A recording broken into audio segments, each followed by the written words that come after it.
Check, check. You got me? Everybody cool? Sweet. Jim and Jessie backstage at the Wells Fargo Center with Patrick Carney at the Black Keys. Hello. Hi, how are you? Pretty good. How are you?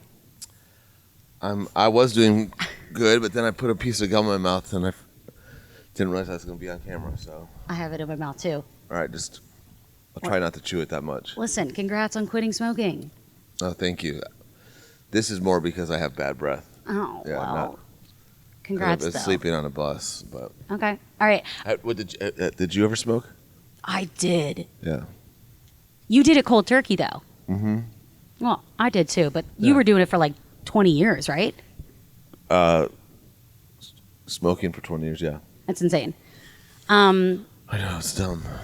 Joe Rogan podcast was awesome. I loved Oh, it. thanks. I absolutely loved it. It was so much fun to watch and to listen to you talk about so many things. I want to talk about the album. I want to talk about Glenn Schwartz. And did you also see him when you were younger?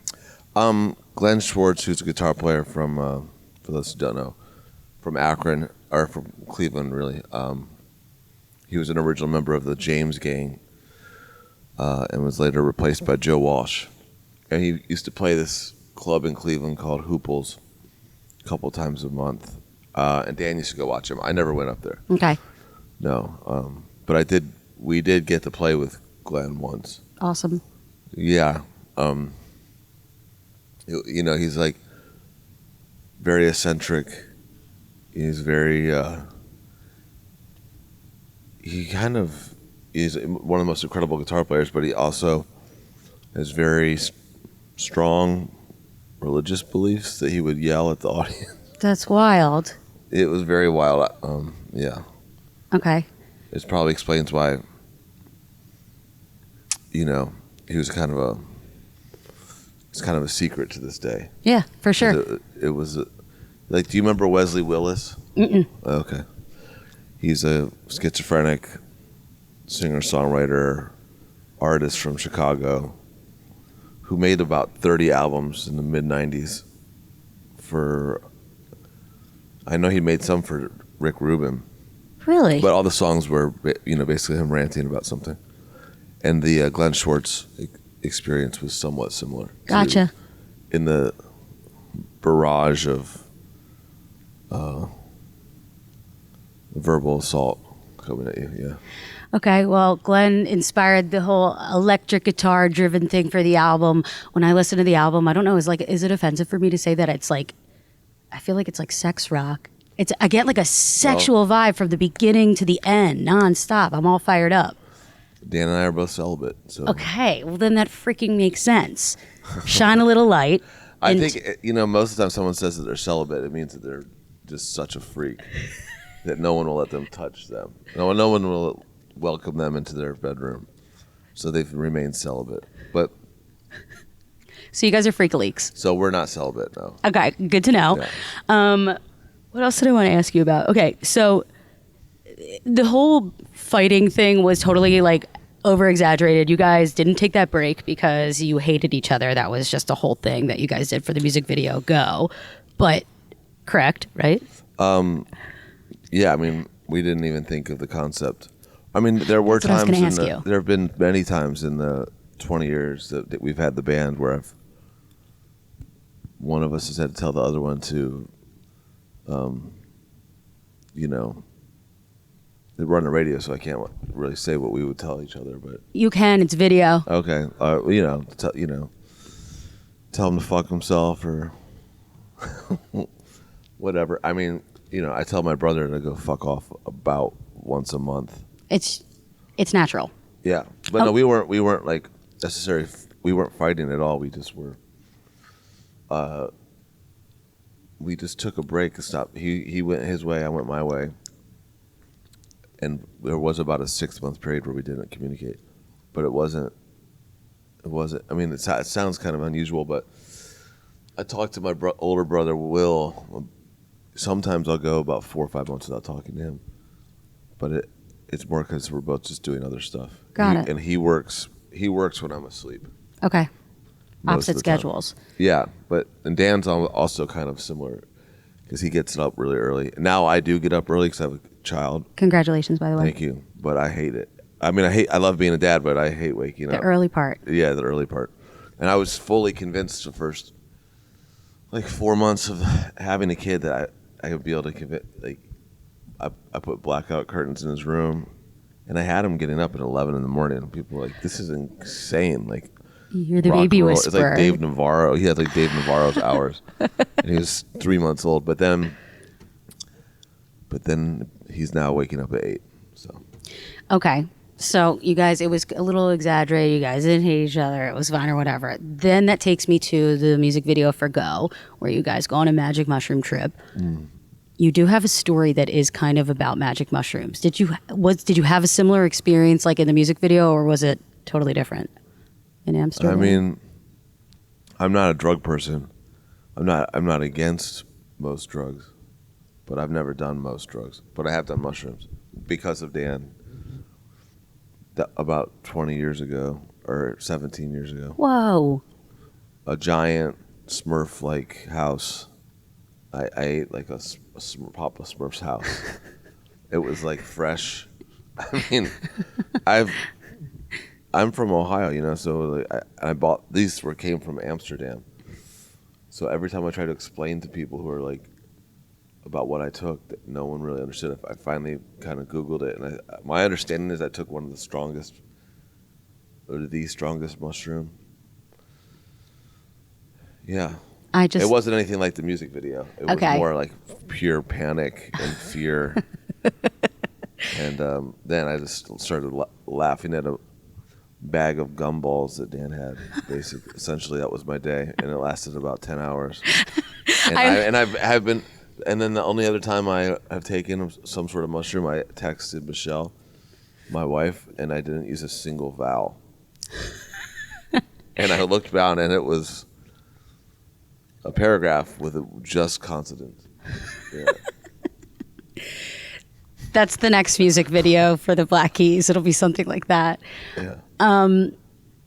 You say what the hell is on your mind, and I find that for years, not even now that the new album's out, for freaking years, music blogs or whatever websites always depict you as this extremely controversial person. And I think of you as one of the most honest, realest dudes as keeping it real in the business. Yeah, I mean. How do you stay so grounded to be, you're like, almost like, here's the business and this is you stepped away from it looking from the outside, like completely staying level. How do you stay? I mean, I'm a probably certifiable lunatic. In some ways, but yeah, I don't think I'm very controversial. And it gave me anxiety for a while. Like I hate using that term because it's not really.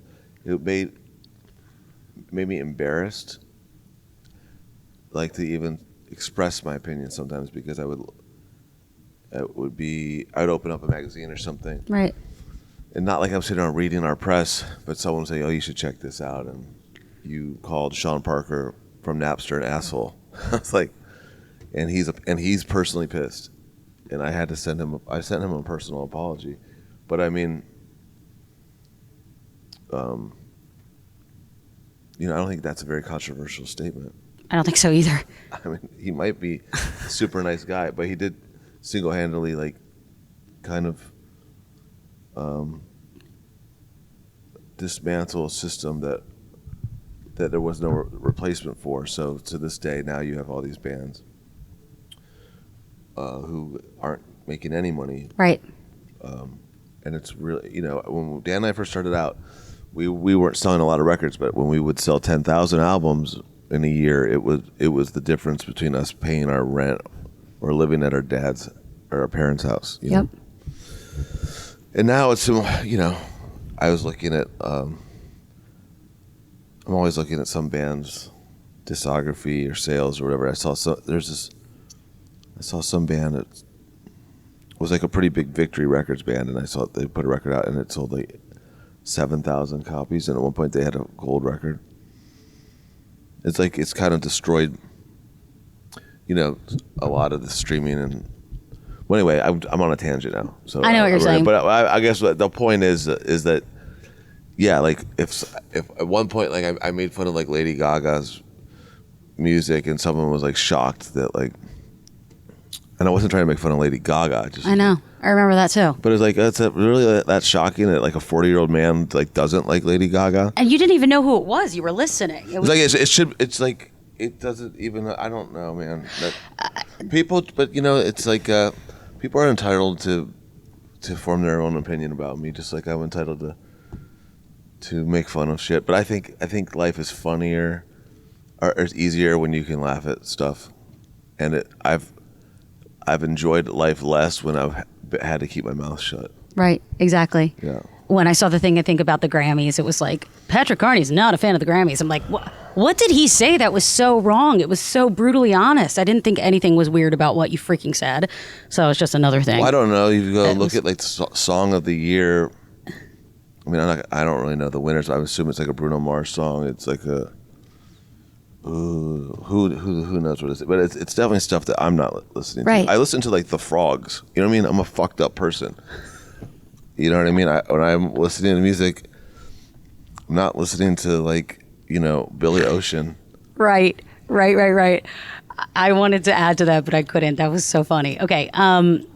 One last thing. Do you think that you've officially made it in your career when the Westboro Baptist Church is sending out emails to picket your show? Well, I think that the Westboro is a good place to maybe even end this, because the Westboro Baptist Church announced they were going to picket our show, and then they didn't even fucking come, which is basically the same thing as a writer saying on Pitchfork or whatever fucking blogs calling me an asshole because I don't like some pop stuff or something. Like,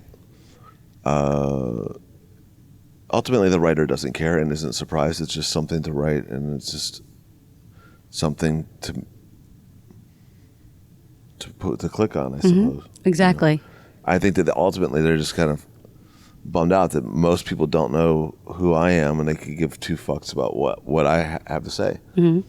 So it's really extra annoying when someone does go to the extra effort to point out, like Westboro Baptist Church, like wanting to protest our thing because we've both been divorced.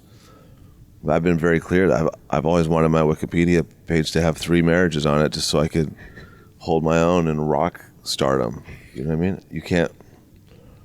You can't be like in a rock band unless you have 3 marriages. You're damn right. Yeah. Let's end it on that. Yeah. Pat, you're the shit.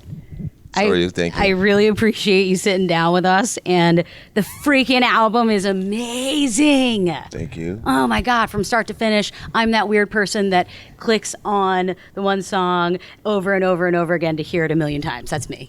That's everybody. That's me too. Okay. Yeah. Good shit. Okay. We'll see you tonight. Thank All you right, again. thank you. Rock and Thank roll. you. Cool.